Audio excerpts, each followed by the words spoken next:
key part of life, right? But don't they suck when you're actually going through them? Like, here's the thing. When it comes to struggles for me personally, I've always found that struggles, even though in the moment they suck, I can always speed up that process by connecting with people, by really finding people who've gone through it or have helped other people through it as well. And that is literally why we are here today. Now, you might see that I'm a little bit in a little bit of a different space than normal. Actually, out of town graduating some life coaches this weekend, but I did not want to miss this call or this video because I sent out a message last week and I'm like, hey guys, what are the like top struggles that you're going through right now? I call them leadership struggles because always we are constantly leading ourselves. And if we can get through when it comes to leading ourselves effectively, we can really help a ton of different people. So even though a lot of these can be personal based things, they're all things that revolve around our leadership, not only leading ourselves, but being able to lead others and lead our family. And so when I put out that email, this is some of the responses that I got. I'm having trouble with consistency, with getting past inaction, with starting a business, with finding people to hang out with fear of being exposed as a fraud, not rushing to anger, being able to empathize with my family, coaching myself more consistently. I have the feeling of unworthiness, or I'm unmotivated, or I can't get myself to take the actions that I need to take. And I boiled down this list because there was a lot to 10. Okay. Now, today is going to be a much shorter call than normal, and I'm probably not going to be as loud as normal just because the people next door are probably going to be listening to me as I do this because I'm in a hotel, obviously. But I really want to hit these up because these are super powerful, super important things, and I want to use them to really help you excel when it comes to not only getting through these struggles, but like getting out of your own way, because that is like the most important thing as a leader. Okay, so welcome to the call. Welcome to Modern Leadership, where we see things differently. We help parents excel massively when it comes to personally and professionally without having to feel like they need to sacrifice their family time or burning themselves out. We do that via quick tip videos on Mondays and Thursdays, longer weekends. I love longer weekends, or longer workshops on the weekend. Today's going to be a little bit shorter than normal, but generally I'm joined by my co-host, Teresa, my amazing wife, who really just helps me knock it out of the park. So that's if you're new, consider subscribing. With that being said, let's jump right into these questions, all right? Okay, so the first question that we're going to tackle is we're going to tackle, how do I find people that need my help? Now, here's the thing. There is, hey, Shelly, good morning. Good morning, good morning. So there are lots of like different ideas that I can have with every single one of these struggles. And I want to let you know there's like not what one best right only way. There's multiple different ways you can do all these things. I'm just going to go like more of a speed round today. And then of course, if you have a coach that you're working with, if you need some help with this, definitely reach out. Oh, my amazing wife is here. Good morning, Teresa. Um, but um, but I want to tackle these because I want to give some people some direction. Okay. Now, a lot of these questions, believe it or not, these are rooted in head voice. All right. If you are familiar with our life coach certification, our push coach certification school, we talk about this head difference between head versus heart. And what you'll see is a lot of these questions are rooted in head voice, and they're like meant to keep you safe. All right. So this one is especially meant to keep you safe. It's like, how do I find people that need my help? We sometimes, our brain will try and overcomplicate it so that we don't go out there and do the things we need to do to actually find the people, to help people. But when we're naturally just like doing things normally, like we are naturally helping people. Like we naturally talk about certain things that attract certain people to us and we help them get through those struggles. But then when we try to create a business or we try to like really intentionally do it, sometimes we overcomplicate it and we try to be somebody other than ourselves. So here's what I have to say. If you're trying to find people that need your help, number one is I would identify like, what is it that you've been able to overcome? What is something that you have been able to struggle that you've been able to get past? Maybe like now it's like a normal part of everyday life, but like it was something that in the beginning you were extremely struggling with it, right? And based off of that, that is the stuff that you would lead with. So when I say lead with, like what we put out on social media, what we put out on podcasts, what we put out on videos will naturally attract a certain type of person. So if we're putting out things like tips on how to do X, Y, and Z, if we're putting out things about us as our core values, what is like personal to us, right? The things that we really value that are important, like for this channel, it's like I talk a lot about family, right? I talk a lot about leadership. I talk a lot about those things because it naturally will attract people who either are leaders or want to be leaders, people who do have a family or want to get like more connected to their family. Maybe they're going through burnout like how I was. And by me talking about it, I'm naturally going to be attracting people who value that. And then what I do is I just reach out to people who are watching my stuff, people who are watching my videos. I mean, some of you guys will see there's like comments and stuff on my videos, right? I'll ask people to like send me an email. I'll get on the phone with them. I'll help them through messages, whatever I can possibly do. But I do that by just like connecting with the people who are already listening to my message. And that is something that you can find groups around. You can, of course, you can just have your own content like YouTube or podcasts, anything like that. Um, Actually, Amber's on here. Um, and she is starting a podcast too. But there's like multiple different ways that you can put out content into the world. And when you put out that content, if it's something that you've struggled through, if it's something that you're really good at, maybe even something it's not something you struggle with, but you just naturally have this ability of helping people get through that. When you talk about that, you're going to see that that people naturally either comment or like or they try to get your attention, and that's when you reach out to them and start that conversation, right? So that's how you help people is you find people or you start talking about the things that you've been able to accomplish or overcome, and then you just by doing that, naturally doing that, you're going to naturally attract people who want to hear more from your message, and then you reach out to them, right? Because as a leader, we have to know that we have to go out there and find people. We don't wait for them to come to us. All right. Now, in our programs, we have a way of helping you craft your message. Both Josh and I have a way of really reverse engineering this into talking to in the words that your clients actually or the people that you want to help actually use. Because sometimes when we achieve something, um, when we achieve something like that we were struggling with, we often, become an entirely different person in the process, and then we start talking a different language than the people are who are actually struggling with it. So just like really making sure that when you are posting stuff, when you are talking about things, that you're talking about things to the person that you used to be, like how you used to struggle with those things, and then you'll naturally will attract certain people, and then you just reach out to them and connect with them. All right. Let's see. Oh, Carmen has a question. Good morning. Yeah, Carmen's a life coach too. We got a bunch of life coaches on here. Um, so I like having overcome overwhelm, knowing my brain better with ADHD, 100%. I mean, Carmen, that's why you have that podcast and why it's doing so well. It's because like it's something that, and by the way, this is something that like we never ever like totally overcome it, right? Like so for me, Crohn's disease. So I talk about Crohn's disease because it's an autoimmune disease that I developed when I was going through burnout with my police career, right? And so now I can talk about it from a different level. Not that I've like totally overcome it and totally I'm on the other end of it, right? But I can help people get to where I am, right? So that's what I like to think about. Is like I don't have to help anybody get to someplace that I've never been to. What I do is I just help enough people get to where I am, and so I have tips and strategies and suggestions. I mean, you already have them on your podcast, and by having that, you can post stuff up on your social media about the podcast. You can share and ask questions about like, hey, like I shared this on the podcast today. What is your insight in terms of like what have you learned from this? And it's crazy because when you ask questions like that, where you're kind of like asking for your audience's opinion, they'll give you the opinion, but then also you gain some influence in them because you're listening to them, and so they'll be able to flip around and start asking you questions, and you'll be able to ask them questions and really go further down that path too. So you're on the right track for sure. Okay, so question number two is how do I get past knowing what's the first step to take?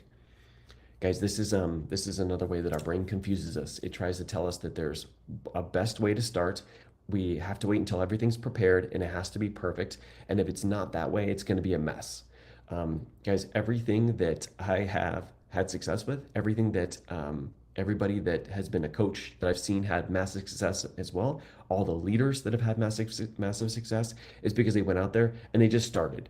Like you don't have any idea in the beginning, like what you start with, right? You just go out there, you take action, you go, okay, this was the right path and this was not the right path. Now, that being said, that is the heart voice that I want you to really lean into is like, hey, listen, I know that I just need to go out there and I need to take action. And the process of taking action will show me what I need to do and what don't need to do. Overthinking is not the solution, right?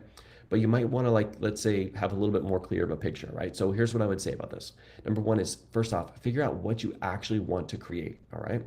So when you're thinking about like the first step to take, you've got to begin with the end in mind, right? So you think about like, what is it that I want to create? Is it a business? Do I want to get to this position in my career? Do I want to be able to feel like this kind of connection with my family? Do I want to be like 100 pounds less than I am right now? And so when I would think about that, when I was 100 pounds more than I am today, I would picture out what it would look like on a day-to-day basis if I was 100 pounds lighter. What were some of the things that I'd be doing? What were some of the things I'd be, believing, saying, thinking, all those kind of things, right? And then from there, you can reverse engineer it into the things, the daily actions that it takes to get there. Now, here's the thing about visioning, all right? When you vision out here, like you have an idea of what it's going to look like, but honestly, you have no idea like what it's going to take to get there. All you got to do is take one step, one step, one step. And it could be, I'm just going to start going out and going on a walk more often. I'm going to start, removing this from my diet. I'm going to start just reaching out to people and asking them what, if I'm going to start a podcast, I'm going to start reaching out to people saying, hey, what would you like to learn from me? What were some things that you'd like to like hear if I had a podcast? Like, what are some things that you think that I'm really good at that you would love for me to share with you?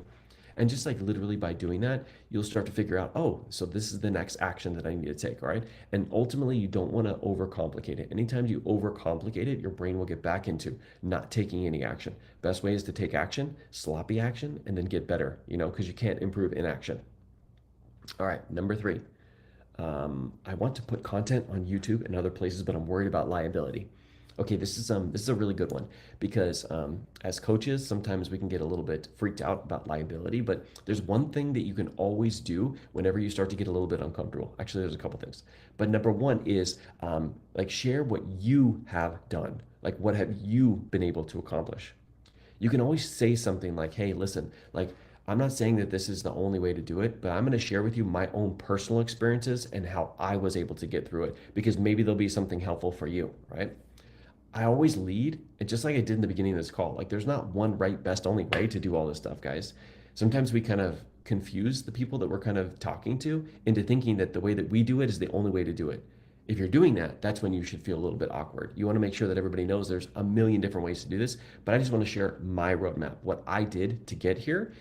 And of course, if it has anything to do with health, anything to do with like, let's say some type of traumatic incident, traumatic past, like you want to make sure that they go seek a doctor if it's something about health, right? Or they go seek a therapist. Like you make sure that you recommend that they go see professionals because that's honestly what I did and during all of those times, right? And so as long as you are sharing, this is what I've done personally. This is what I've been able to do. Like not saying that this is the right thing for you, but this is how I was able to succeed.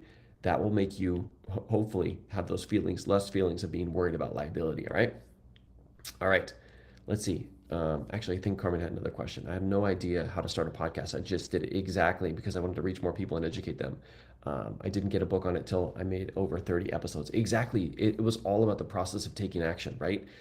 It was the same thing with me when it comes to a podcast. I actually signed up for a podcast course, but while I was going through it, I like literally started before that was even done the course. I was like, and it was important because he actually said a part of that was, hey, go out there, just create it, do 3 batch episodes and just put it out there.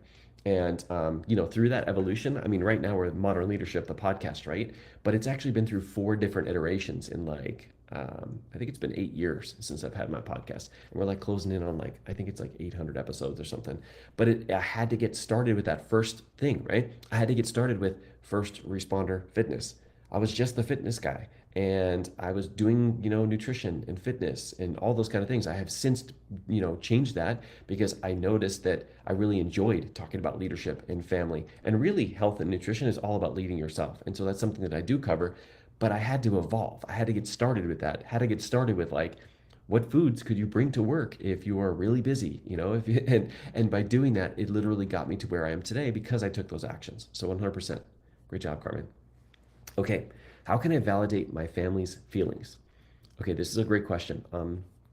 So whenever I talk about like validating your family's feelings, it's kind of like giving you, it's kind of like empathy in action, getting them to see that you feel um, based off of, or that you can really see it through their eyes, through seeing it through their perspective, right? So the first thing you want to do is you don't want to try and fix or correct anything, all right? Because there's nothing to fix or correct. when you're trying to connect with somebody like your family and they're having like an incident or they've gone through something or they're emotional, trying to fix it gives them, number one, the impression that they're broken. They're not. They're just going through an emotional experience, right? But also it kind of like it gets them on the defensive as opposed to you just listening. So there's only this one thing that I can say, it's just listen. All right, I'm going to give you a 4-part system. It's something that I teach inside of my Ideal Leader Blueprint in more depth. If that's something that you're interested in, reach out to me. But it's called the lead model. Okay, so the first thing you want to do is when, like, let's say you're, and I'll give you an example of this in a second, but let's say your significant other or your family or your son or your daughter, or whatever, comes up and they have like a situation that um, is very emotional for them. Number one, you want to label the emotion for them. Man, it sounds like you're angry. It sounds like you're frustrated. It sounds like you're upset. It sounds like you're confused.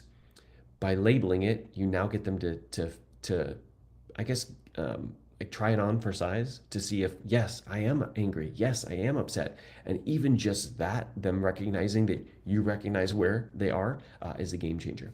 Then after that, you want to empathize with them, meaning, like if you were in their shoes, would you feel the same way? Most likely you would. And you can say it, hey, you know what? It sounds like you're very angry. And I could see, like, if I was in your same shoes, if I was in that same situation too, I would be angry as well. The third part of the lead model is A, and that is accept it. So there's no right or wrong emotion. Like emotion is just fueled by our stories, by our thoughts in here, but there's no right or wrong way. It's just you're supposed to feel that way because of what you thought, right? So making sure that they know that it's okay that you feel this way. It's okay, there's nothing wrong. You're not broken. This is just something that happened, okay? And then the final D is deciding, like asking them, like, what do you think you're gonna do? Sometimes I will ask, like, hey, do you want some advice or do you want me to just listen at this point? But most of the time, I just ask them, especially my son. I'll be like, well, what do you think you should do? So I want to give you an example of this, right? So let's say my son, not let's say this actually happened. So my son was having an issue with a kid at school.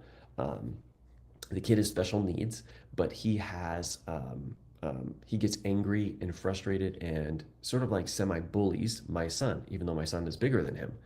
And so my son was coming home a couple days, and he was like, "Dad, this is what's going on. Like this kid's doing this. He's saying this. He's saying that he's taking pictures of me and putting it on TikTok, and I don't like this." And so the dad in me and the police officer in me wants to like jump in and fix it. Okay, like who do I need to talk to? How do I get to the teacher? All this kind of stuff. Like he's posting stuff on my kids or supposedly on his social media. And I was like, okay, take a second because I'm not here just to fix my son's problems. Like I want to develop my son who can go out and fix his own problems. And so that's when I started to go through the lead model. I said, buddy, like it sounds like you're very angry at this kid. And I said, like I would be the same way. Like nobody likes to have their picture taken and then be bullied and then have it, to have the person tell you it's been on social media. Like I would totally feel the exact same way as you. I said, and this is just like a totally normal feeling, but like, what do you think you're going to do? And it was crazy because in that moment, it was kind of like he thought about it like, oh, what can I do? And because I asked him that question, instead of him telling me all these things and saying, what am I going to do? I asked him, and then he was able to flip it around. He said, well, I think what I'm going to do is I'm going to talk to my teacher tomorrow. I'm like, okay, buddy, that's a good idea. Go for it. And so he ended up talking to his teacher. And a couple days later, he came back and he was like, Dad, you remember that conversation that we had about the kid? I'm like, yeah. He's like, well, I went to go tell my teacher, and she said, just hey, keep an eye out. If he does this again, let me know. He did it again, and then I had to go into the vice principal's office, and I talked to the vice principal about it. And then his mom and dad had to come to the school, and he actually got in trouble because he was doing this to like 7 or 8 different kids and they weren't saying anything. And because like he was bullying a lot of people in school, like nobody was saying anything but me. And so because I came forward, like he got in trouble and he's not going to do that anymore. And I remember just seeing like my son's face that he had solved an issue himself and that I didn't like jump in to fix it, and like I connected with him on a different level than just telling him what to do. And that process came because I was willing to like actually validate his feelings. Like, hey, these are normal feelings. Like, this is what like I would feel the same exact way. And then I took him through the lead model. And by doing that, I empowered him to go out and to take those actions. And then he was also very not only confident, but yeah, he boosted his confidence because he's like, you know what, I was able to do this. I was able to save other kids, and that's for him. It's a big deal. Like when it comes to like feelings, like making sure that he protects other people from feelings, because he's like he's like my feelings guy. Like that's just what he naturally does. He also has ADHD, but he's like very connected to people and their emotions.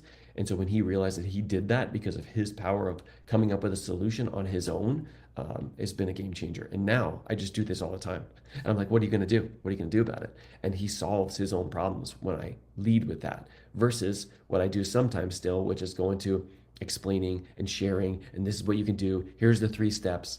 That's not really connecting with them though. And after I get done with that, I'm always like, man, I really wish I had like taken a step back and used some emotional validation experience from my past, and then of course the lead model. So I hope that one helped. That was a little bit longer than normal. All right, question number 5. Fear of being exposed as a fraud because I have made a lot of mistakes in my life. That's also why I want to help people not repeat my mistakes. Okay, so fear as being exposed as a fraud. Once again, that is our head voice that will try and prevent us from going out there and from helping people. It's there to keep us safe. It's there so that we don't get thrown out of the tribe. Like back in the day, that would have been an important thing not to do, right? But it's also there like to live in the past and not to live into the future. Now, you were able to actually spin it around to your heart voice at the end there. You said, listen, I just want to be able to use my past experiences to help people not repeat mistakes that I actually did. And that's what we're here to do is if you think about like all the things that I teach on this channel, all the different strategies, all the different leadership tools, all the different ways of losing weight, all the different ways of coaching myself, like they all came as a result of me messing it up for a long time. And through that process of messing it up, I've been able to come back on the other end and learn so many different valuable tools. I just taught you about the lead model, right? That is because I screwed it up for a long time. So when your brain starts to think about like what happened, like you're still messing stuff up. You're still not like 100% successful. You're still not doing this 100% of the time. That's okay because you're a human and you have a brain. That's just the way that it all works, right? But when you can go back and you can say, you know what, actually this is my superpower. My superpower is I need to just help enough people get through the things that I did to get to where I am right now. Yes, there's always going to be places to get better. There's always going to be places to like continue to lean in, continue to get more, right? But that's just the way that life is. It's supposed to be like that, right? So this personally, I know this is something that I personally struggled with when I first got started with coaching, but it's a matter of realizing that you just have to help enough people get to where you want, all right? And that's it. All right, question number 6. What if this doesn't work out and I waste my time? So this is something that no matter what it is that I do, I don't care if it's a sport, I don't care if it's something that I do when it comes to like leadership, when it comes to work, when it comes to business, when it comes to whatever. There's so much to be gained by doing things, especially if they don't work out. Like this is a science experiment, guys. This is about trying and testing and adjusting and evolving. You can't improve in action. So if you never do it, you're going to fail by default. But if you go in, you do it, and it doesn't turn out the way you hoped it is, you gain so much experience. I remember when I was early on in my police profession, I had a lot of police officer threes, which are like, they're called FTOs, field training officers, that I would work with, and they were teaching me things. I had a very few who actually I was like, man, they really enjoy what they do. Then they were super helpful. Most of them at that time, 20 years ago, were very angry. They would yell a lot. They would make me sit in the car while they went inside to get food, and I would be just sitting in the in the police car for like hours. Like this kind of stuff. Like they taught me how not to teach and train when I became an FTO. And so it was that process of going through that, going through the suck, like really not enjoying it, that got me to go like, okay, this is exactly what I'm not gonna be. Like how many things have you had happen in your life, guys, where you've actually done things and you're like, actually, this is evidence of what I don't want to be. And because now I have this evidence, now I can make sure that I'm not that thing, right? And so it's not the fact that you could potentially fail. It's just the fact that you getting out there, you trying new things, whether or not you learn the right way to do it or learn the wrong way to do it, you're learning. This is the way it works, right? Like Josh always says, like your outward success is a reflection of your inner growth. And if you're not growing, you're not trying new things, like you're never going to be able to succeed and create that stuff on the outside, even if it's not the thing that you ultimately end with. Guys, I mean, this is just a perfect example. We kind of talked about it earlier. So I co-created a life coach certification. I'm actually in Tulsa, Oklahoma right now to graduate more life coaches. Like, do you think that when I first started out creating a business around how to help people lose weight, that this was going to be the case, that this is what I was going to end at? No, it was an evolution. It was like, okay, let me help some people lose some weight. Okay, let me help some people get ready for the Spartan race. Okay, let me help some people like connect better with their family. Let me help some people like get better with leading themselves. And then let me help some people like learn a little bit about coaching. And then it got to this point where Josh reached out to me and we connected and we created a life coach certification school, right? And now we have like 83 different amazing, incredible life coaches that are out there. And we're starting a new round coming up now. But I would have never like been put into this situation if I hadn't done that first thing, which was just like signing up for an MLM business that got me started. And that was an important my tool belt, right? Is getting in there, doing things, and I learned so much from it. Okay. And you're gonna be no different. All right. So what if this doesn't work out and I waste my time? Well, I guarantee you that if you don't try it, you'll 100% be wasting your time because you'll never have an opportunity to actually grow. Okay. Number 7 is how do I find people who have similar goals than mine? Okay, so this question was based off of somebody was asking, like, hey, I want to grow in these areas. I mean, for Carmen, it might be like a podcast. For me, it's YouTube. For other people, it might be like coaching or social media or whatever. Like, in first off, is like identifying that area that you do want to grow in. Like, what is that thing that you want to be able to accomplish? Like, when it was my health and fitness, I wanted to accomplish like losing weight and feeling great and just normally going out and working out and eating healthy and not having to force it. And so, what I would do is I would find groups, programs, coaches, mentors, books, podcasts, everything in alignment with that specific thing. Meaning, if I wanted to, like, let's say, eat healthy and exercise, I wouldn't be hanging out with people who at LAPD were like going out to get pizza all the time and saying they didn't have enough energy to work out and they didn't have, all the different tools they needed to before they could, start to get healthy. Like, if I hung out with them, it'd be very easy for me to naturally start to take on their actions, their thoughts, and their beliefs. But instead, I find a different way. I ask myself, like, for example, like this is my year of YouTube, obviously, right?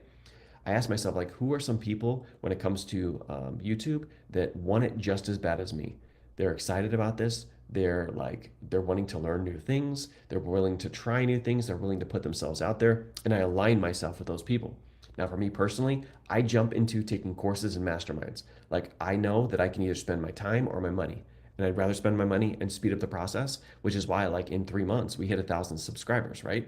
It could have been, I've seen people do it like 2 or 3 years of trying to do this, right? But for me, I'm like, I need to lean in and I need to learn this as quickly as possible. And so if I surround myself with other people who are learning as quickly as possible, it gives me this exponential growth. It's the same thing I did with podcasts, same thing I do with business, with health, with family. I mean, I also did the same thing. Like you guys probably saw, I had a live call with Larry Hagner talking about patience, right? I spent about 2.5 years inside of his mastermind programs to develop myself into a better father and a better husband. And by doing that, it's natural for me to do those things now. I don't even have to think about it because I sped up that process by joining something that a team of people that were heading in the same direction as me. So find people, whether it's programs, courses, groups, podcasts, books, whatever you can do to speed up that process. And of course, if you actually pay for a program and a product, that generally will speed up the process as long as you really do connect with the actual person who's teaching it. 100%, like that is going to speed up the process for you. Okay. All right. Number 8 is how do I create a group coaching program?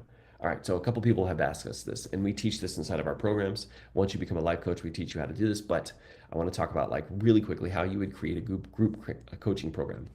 Now we're going to go back to what we said earlier when it comes to like what are some of the things that you've been able to accomplish or overcome yourself? What are some of those things? Whether it's like losing weight, whether it's like getting more organized, whether it's like really helping with um, like attention, like whatever it is, like what is that thing that you've been able to overcome, all right? Now, when you think about this thing that you've been able to overcome, what you've been able to create in the world, I want you to think about like what are the 3 things you did to make that possible? So let's break it down into 3 different things you did to make that possible. Now, let me give you an example. So let's say you're talking about losing weight, all right? So for me, it was fitness, it was nutrition, and it was accountability. Those were my three like interconnected circles. So fitness, nutrition, accountability. Modern leadership, okay? Leading yourself, leading professionally, and leading your family. Those are the three things that we do to become modern leaders. We lead ourselves effectively, which is like self coaching, right? We lead professionally, which is also self coaching and leading and leadership confidence and influence. And then we lead our family, which a lot of it has to do with like emotionally connecting, creating an environment of psychological safety, that kind of stuff when it comes to our family. Those three pieces bring us into the center, which is becoming a modern leader, right?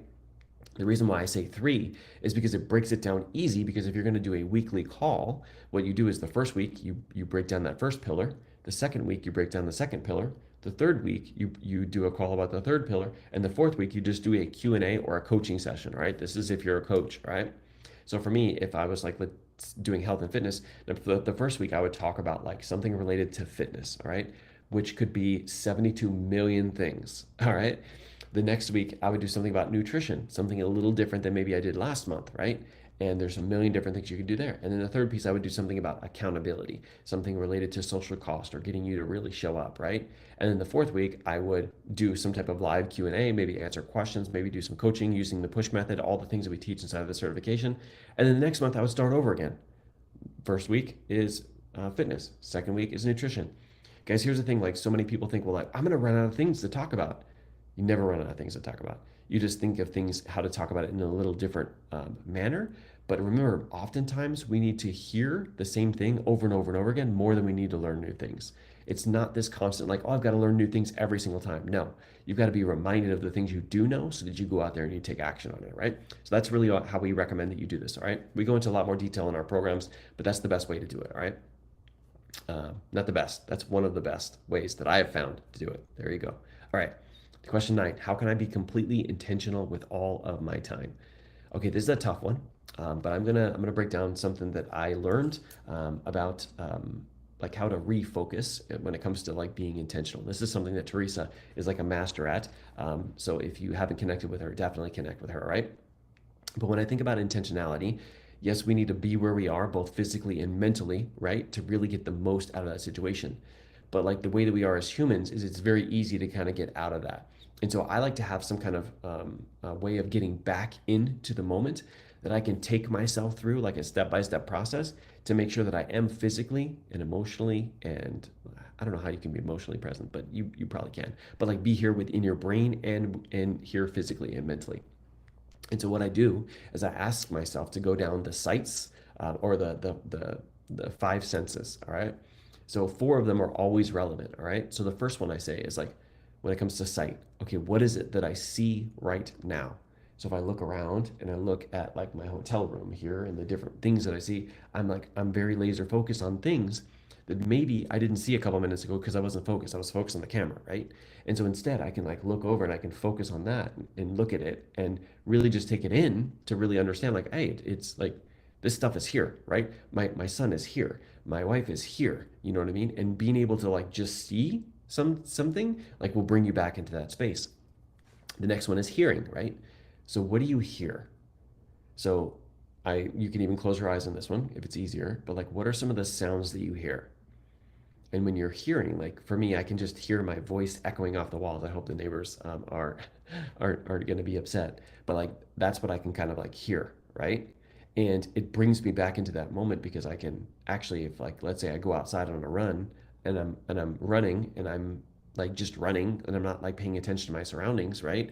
I can be unintentional when I'm running. But if I look around and I look at like the cars and the grass and the flowers, I'm like, wow, I look up at the moon. I'm like, wow, that's a freaking awesome moon, right? And then I start listening and I start hearing, right? I hear the birds. I hear like maybe some cars. I hear my feet pounding on the ground, like whatever that is. It gives me that moment of being back in the moment, all right? The third one is touch. Like, what are you like touching? Like even right now, I'm sitting in this chair. I'm touching this table, the microphone. Like if you're running, your feet are touching the ground. Thinking about that, like being intentional about the thoughts of what it is that you're touching. If I'm with my son, I see my son, I hear him and I hear his voice because like he's going through this stage where his voice is getting really deep. And then I can touch him, meaning I can hold on to him and feel him. And that just brings me like more intentional into that moment. All right. And then the fourth one is smell. Like, what do you smell? I know all of you guys who have kids, you know what your kids smell like. Like it's just natural thing, right? But we also know like how like, chocolate chip cookies smell. I remember when we used to go into like a car dealer, like they would always have like chocolate chip cookies because they knew that that made people happy. But it's like there's these smells that remind you of where you are. So if you're outside, you're running, and you just take a second to smell like, okay, what do you smell outside? What do you smell wherever, right? It just brings you back into that intentional moment. And the fifth one obviously is taste. This one, you have to figure this one out for yourself. But like sometimes it can be like something you're drinking. It can be something else like that, all right? But more often than not, it's those first four: sight, hearing, touch, and smell. So anytime that you're not feeling intentional, just ask yourself to check in with your senses. What do I hear? What do I see? What do I feel? What do I smell? And by doing that, you'll be able to get back into that moment. Now, like I wish that we could just do this all the time, but with total like a lot of distraction, it is very difficult. But it's just about bringing yourself back into that level of intentionality. Okay. All right. Question number 10. We're here at the end. Emotional regulation. How do I develop the skill of patience? If you haven't seen that one, guys, I will leave it up at the end of this video. Larry Hagner and I went through a patience masterclass. All right. Now, we talked a lot about doing it as a parent, but this works for anything. This is exactly how I became more patient as a coach, more patient as a police sergeant, more patient as a father, more patient like in every aspect of my life. I was not the type of person who had more patience. One of the things that he talked about is he talked about like this space in between what's called stimulus and response. All right. I'm going to go through it super quick, but he has multiple other tips that he's given in that workshop that I'll share. Okay. So number one is like when something happens, take a second to breathe and then think about the actions that you're going to take next. Don't immediately respond or react. All right. Like my son says something, somebody says something at work, something happens. Instead of just emotionally outbursting, get control of your emotions and just take a little bit of time to think about it. What typically happens is when we lose our patience, we aren't thinking about the repercussions. We aren't thinking about what we're about to say, and then we say or do something that we are not wanting to say or do. It's because we didn't give our body, our brain, enough time to think. There's this thing called the prefrontal cortex, which is super important, and you can use it when you stop and slow down and go, okay, that just happened. Let me think about what to do next. What's crazy, guys, is it'll take like 3 or 4 seconds extra to do that. And as long as it's not immediate, you'll take a much better action. You'll take a better next step than you would have if you just immediately blurt it out and it's basically coming from your unconscious mind. Okay. So definitely make sure you check out that patience masterclass. I'll leave it up here at the end. Okay. All right, guys, those were freaking powerful questions. Thank you guys so much for being here. I hope this has been helpful. I'll leave that patient masterclass up for you guys to check out. But also next weekend, we are going to be back here. Teresa and I, well, not back here. I'm going to be back at home. We're going to be tackling your next question. So if you have any other additional questions, please don't hesitate to reach out to us. We appreciate you so much, and we will see you guys next weekend. All right? Bye, everybody.